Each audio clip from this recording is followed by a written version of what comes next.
Emily Morrison awakened by the sunlit window. The 8-year-old girl's blue eyes slowly scanned the room.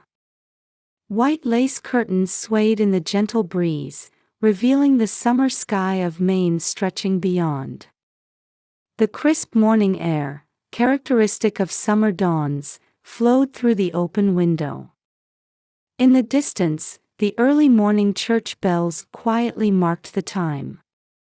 The spacious room was furnished with antiques, all chosen by her birth mother Sarah. A Victorian dresser, mahogany bookshelf, and deep green velvet curtains, everything spoke of her mother's refined taste. The bookshelf still held cherished books like Bambi and A Little Princess that her mother used to read to her. On the bedside table, her mother's heirloom clock showed 7 o'clock. Beside it lay precious mementos of her mother, a small perfume bottle, a pearl bracelet, and their last Polaroid photo together. Emily reached out her small hand toward the large photograph displayed in the center of the room. The woman in the photo, her birth mother Sarah, smiled kindly with the same blue eyes as Emily. It was their last summer photo, taken in the garden with her mother wearing a light blue dress, embracing Emily amidst blooming roses. Both wore identical smiles. "Good morning, Mama," Emily never failed to give her daily greeting. Her fingertips felt the cold glass as she touched the photo.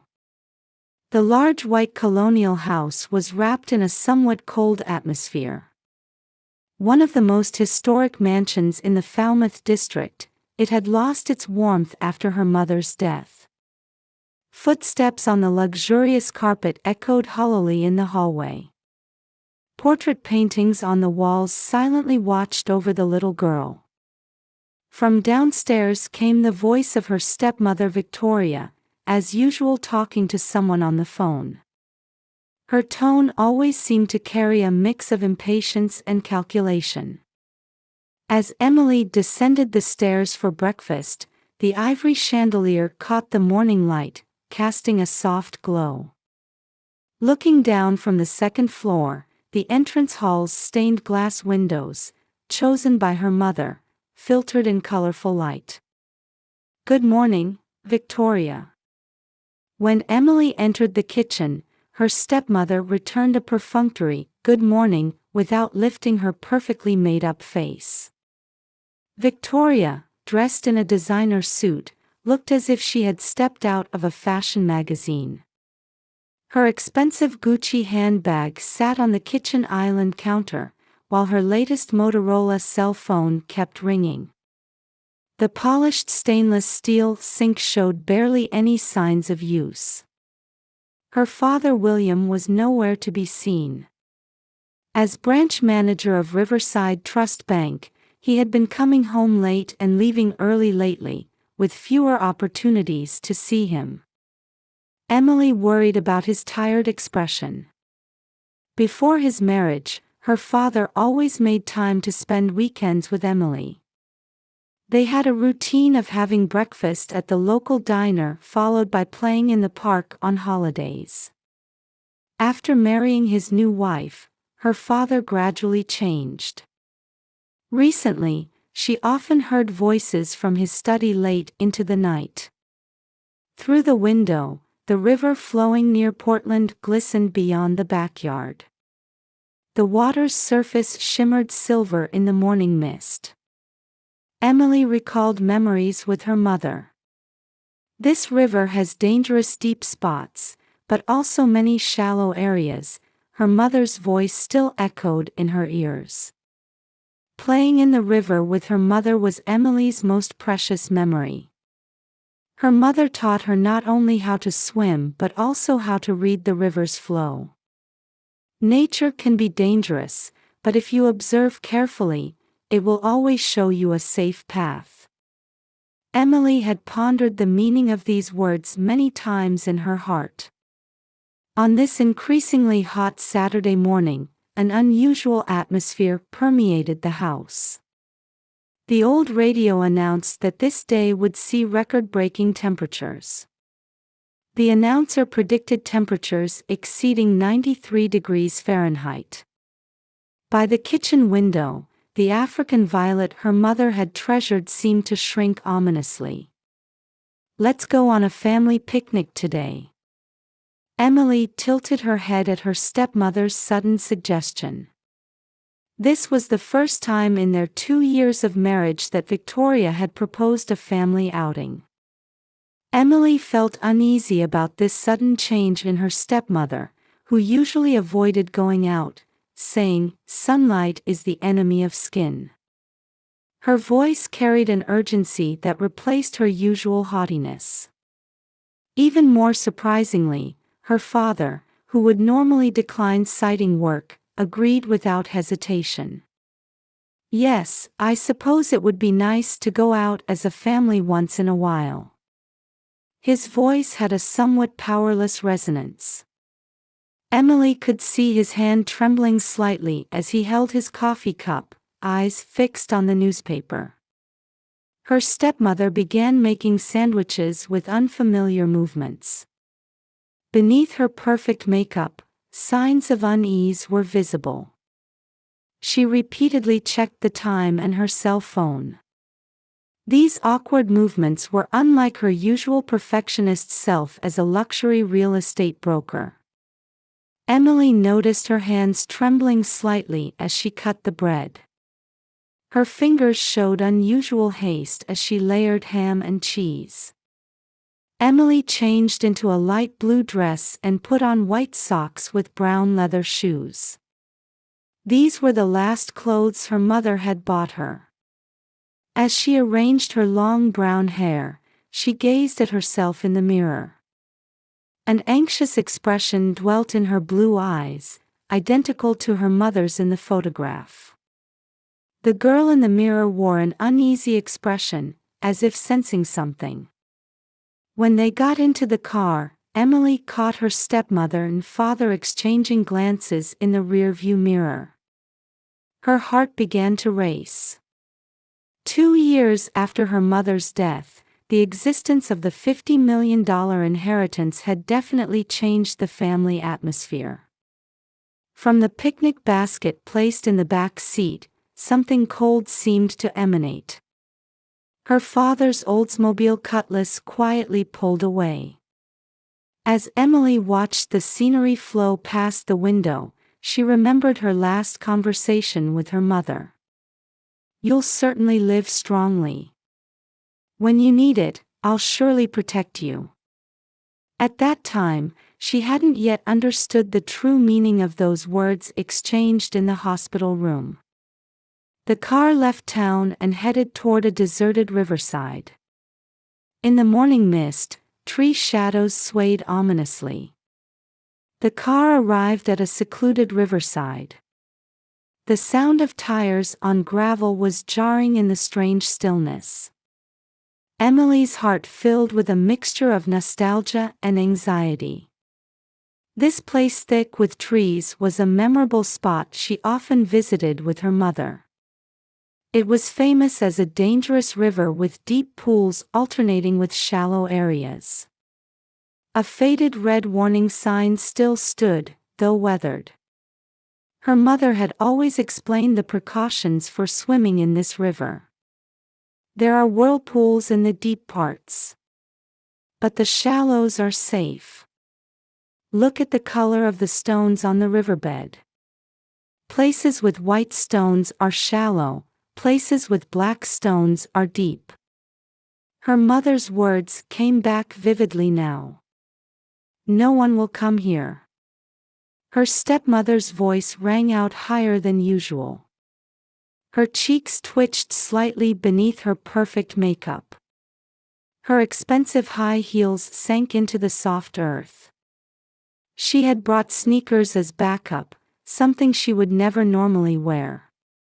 This unnaturalness made Emily's heart pound. Her father silently began unloading the picnic supplies from the car. His movements had a somewhat mechanical, emotionless quality. There was no trace left of the kind father who used to take Emily to the park every weekend. As Emily got out of the car, she observed her surroundings. Indeed, there was no one around. Only the spire of St. Luke's Church was visible in the distance. The sound of church bells striking 9:30 carried faintly on the wind. The picnic blanket was spread out, and her stepmother's awkwardly made sandwiches were laid out. There was a Maine specialty lobster roll, but it was carelessly stuffed.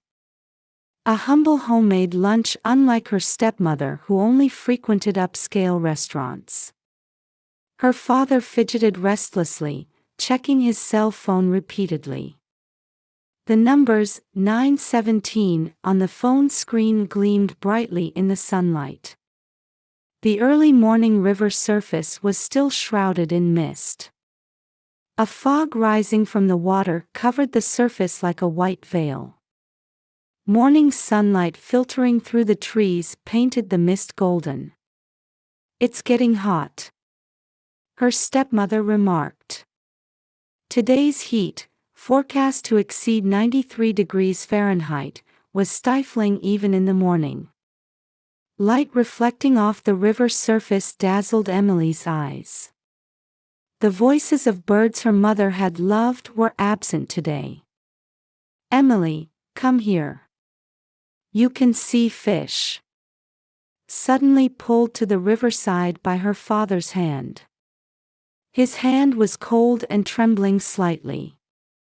The touch of his hand was completely different from the father Emily knew. For the first time, Emily looked directly into her father's eyes. Their unfamiliar emotions swirled. Sadness? Regret?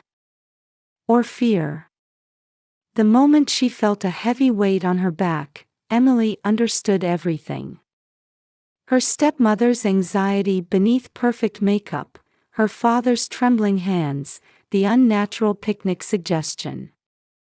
The meaning of it all became clear in an instant.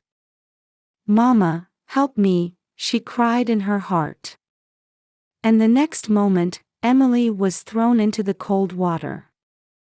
The water was colder than expected. Emily desperately held her breath while suppressing panic. In the murky water, her mother's voice came back to her. "Panic is fatal. Slowly, stay calm. When you hold your breath, first curl your body into a ball. The buoyancy will naturally make you float." That teaching was now saving Emily's life. Underwater, memories with her mother flashed by like a film reel. Picnics by the river, chasing butterflies in the afternoon, the warmth of her mother's hand. "You'll be all right." Her mother's final words strongly supported Emily's heart. Her stepmother's voice could be heard from above the surface. "Search. Make sure she's definitely sunk." That voice carried a madness she had never heard before. Emily opened her eyes. Even in the murky water, she could faintly see the white stones marking the shallow area. Her father began searching the water, creating splashes. Emily instinctively swam toward the deep part, desperately moving her body while remembering how to swim as her mother had taught her. The riverbed formation her mother had taught her now became her lifeline. Don't fight the current. Swim diagonally. Then you'll surely reach a safe place. Can you see her? Her stepmother's voice carried growing anxiety. It's murky, hard to see, her father's confused voice. She must have been swept away. With this current. Her stepmother's cold voice carried across the water. The sound of her removing her heels and changing into sneakers could be heard. But if she's found downstream? Her father's voice wavered anxiously. It's fine. I researched that this river has had many missing persons. No one will be suspicious. Let's hurry back. Emily's lungs began screaming for air. She needed oxygen. But she couldn't surface yet. Her mother's voice guided her. Beyond this deep pool, there's a shallow area. If you let the current take you. The teachings from her memory naturally moved Emily's body. The water's flow was surely guiding her to safety. The sound of their footsteps grew distant. The crunch of pebbles. Car doors closing. The engine sound gradually fading away. Still, Emily desperately held her breath at the spot her mother had taught her about. Finally, complete silence fell. Sunlight reflecting off the water's surface felt like her mother's smile. Emily was certain now. Her mother had known until the end that this day would come. That's why she had so carefully taught her how to swim in the river. Her 9th birthday. Just months away from when the inheritance rights would take effect. All the pieces of the plan were becoming clear. And her mother's love had surely protected Emily's life. In the murky water, the girl's consciousness began to fade. However, in her heart, the promise to her mother shone brightly. I will surely live. Just as Mama taught me. Under the water, Emily's blue eyes gleamed with strong determination. After the footsteps had completely disappeared, Emily slowly began to move. Her lungs screamed for oxygen. The edges of her consciousness began wavering like black haze. The shallow part of the river, that Mama taught me about. While desperately fighting off approaching unconsciousness, she recalled her mother's teachings. In the murky water, with lungs almost at their limit, Emily carefully moved forward. Enduring the sting in her eyes as she kept them open underwater, she checked the color of the riverbed stones.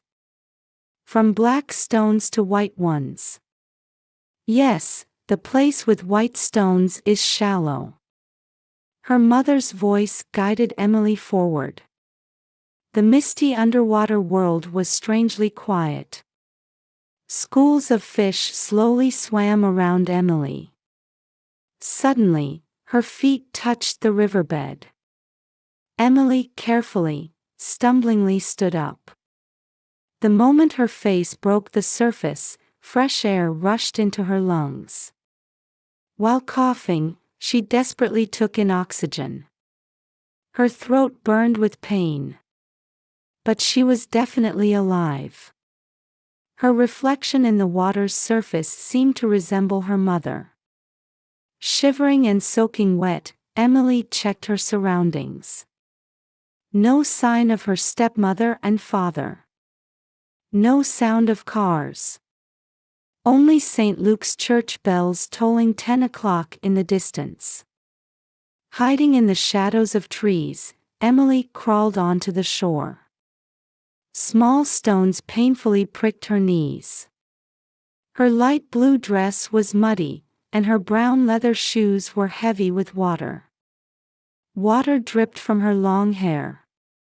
This dress, the last thing her mother bought her, would probably never be the same.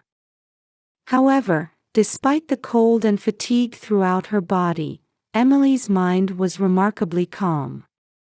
The eyes of the girl who had returned from the brink of death held a mature light. Summer flowers bloomed along the riverside. She recalled their names one by one as her mother had taught her. This is Black-Eyed Susan, this is New England Aster. By tracing these memories, Emily tried to calm herself. Her mother's words came back to her. This path leads to the church. If you're ever in trouble, seek out Father Margaret there. He's an old friend of mine. Had her mother really predicted everything? Deep love and gratitude for her mother welled up in Emily's heart. Until the very end, her mother had prepared to protect her daughter. Shivering from cold, Emily began walking through the forest, trying to avoid being seen. A path she had walked many times with her mother. Sunlight filtering through the trees made her water droplet-filled hair sparkle.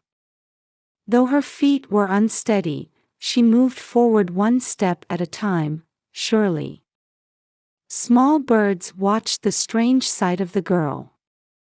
Her wet socks rubbed against her feet, probably causing blisters. But she couldn't stop. Her mother's voice pushed Emily forward. "You're a strong girl. My precious treasure." Repeating these words in her heart, Emily kept walking.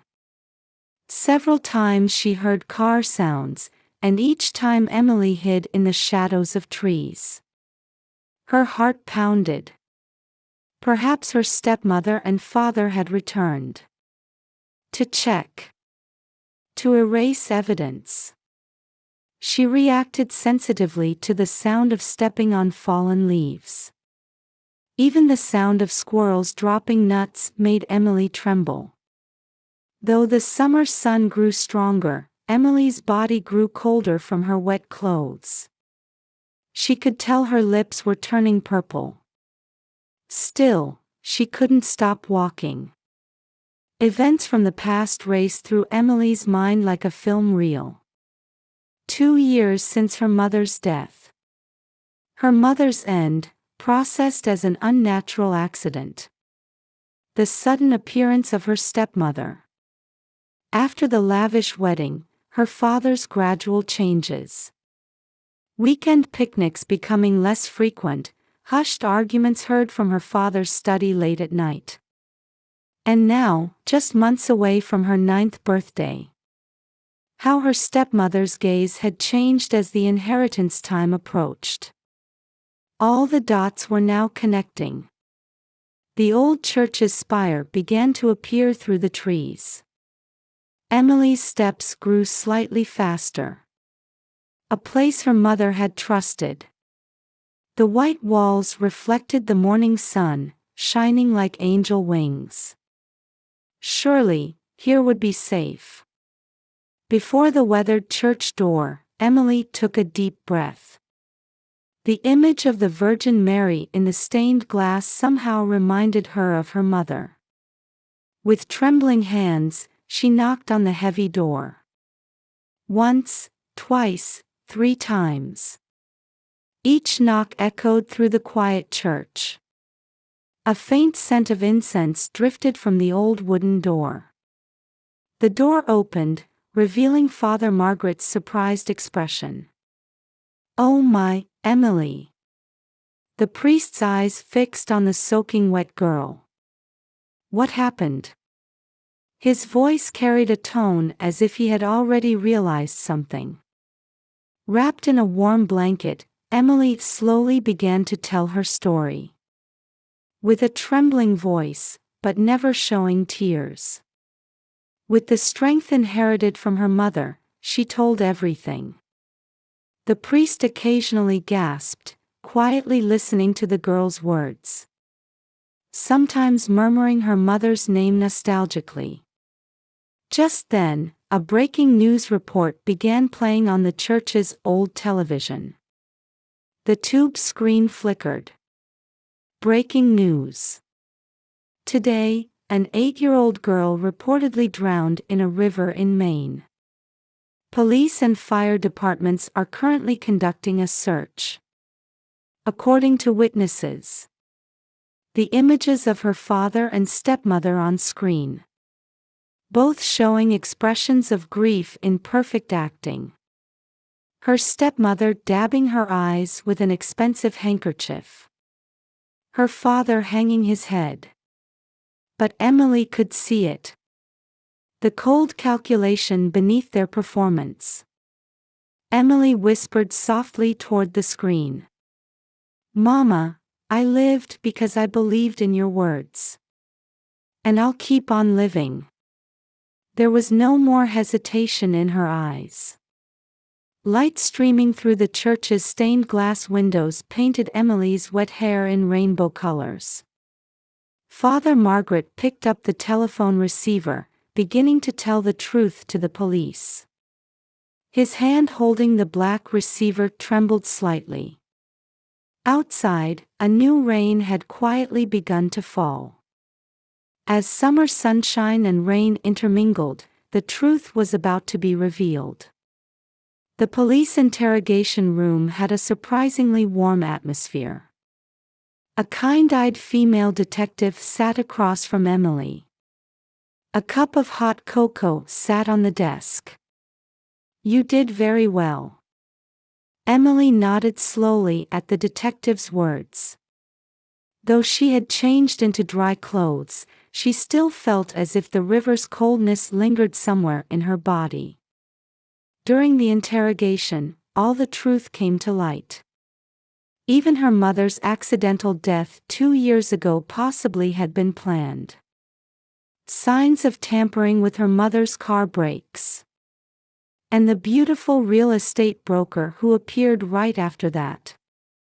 Victoria had planned everything from the start. Her father, being questioned in another room, confessed everything. She appeared at my bank as an investor, and from there deepened our relationship.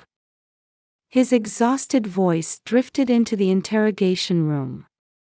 The $50 million inheritance.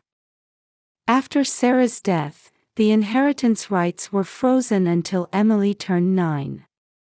Her mother, together with her lawyer, had inserted that clause. The fact that her stepmother had no inheritance rights at all. Everything had been a strategy to protect her beloved daughter. Your mother was a wise woman, explained her mother's lawyer who had been called to the police station. She had prepared everything in case something happened to her. Emily nodded quietly. She now understood the depth of her mother's love. That night, Emily fell asleep at the home of her mother's best friends. In the soft bed, tears finally flowed. Fear, relief, and deep gratitude for her mother. All emotions streamed down her cheeks as warm tears. 1 year later, Emily was living with her new family. Her mother's best friend Jane and her husband Tom loved Emily like their own daughter. The garden bloomed with flowers her mother had loved, and on holidays, the family cooked together. The warm daily life gradually healed Emily's heart. A letter from her father in prison arrived as autumn deepened. I know this can't be forgiven. But I'm truly sorry. Words of apology written in trembling handwriting. Emily stared at the letter for a long time. Then, her mother's diary was found. In the old leather-bound diary, deep love for her daughter was written in delicate handwriting.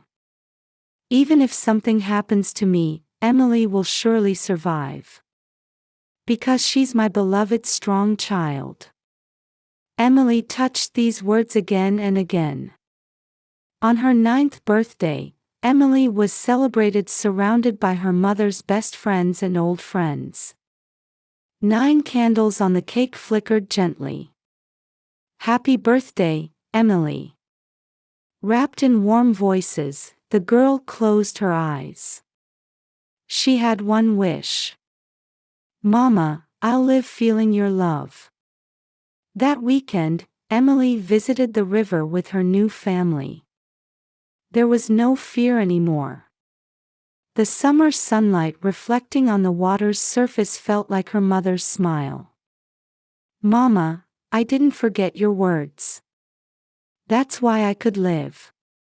Emily's words echoed gently across the water's surface.